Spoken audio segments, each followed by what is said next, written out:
Salame, midina anarako 5 taona aho ary kilasy de première S ao amin'ny lycée privé Région de Varatoa.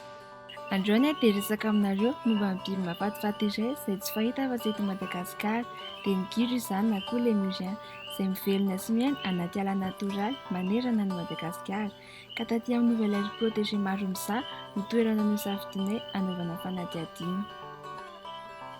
Ho fantatr'ireo moa hoe inona ny sakafon'ireo lémurien ireny dia arazavaka aminareo izany fa mialohan'ny lalaka izany dia niaraka tamina primatologue iray aho.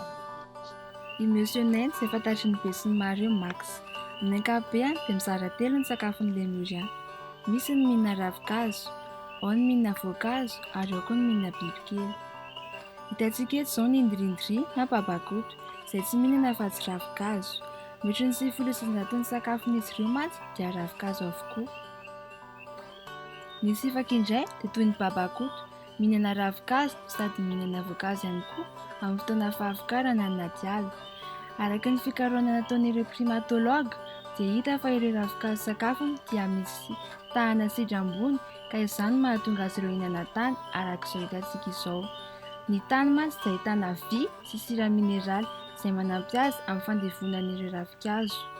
Ankoatr'izay dia misy koa ny kotrika izay ravina bamboa no tena foto-tsakafony.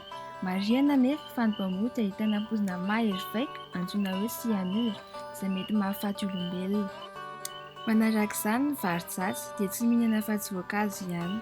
Marihana fa ny voan'ireo voankazo ireo dia tsy levony fa manaraka ny tainy.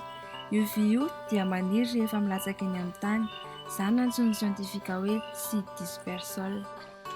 Hitantsika amin'izany fa biby miavaka tokoa ny lémurien indrindra ny varin-tsatsy izay mamparitaka ireo vy ary mampitombo ny hazo anaty ala ka aoka tsy ampijanontsika na ataontsika tsinitsiny izy ireny fa tombontsony ananantsika azy ireny.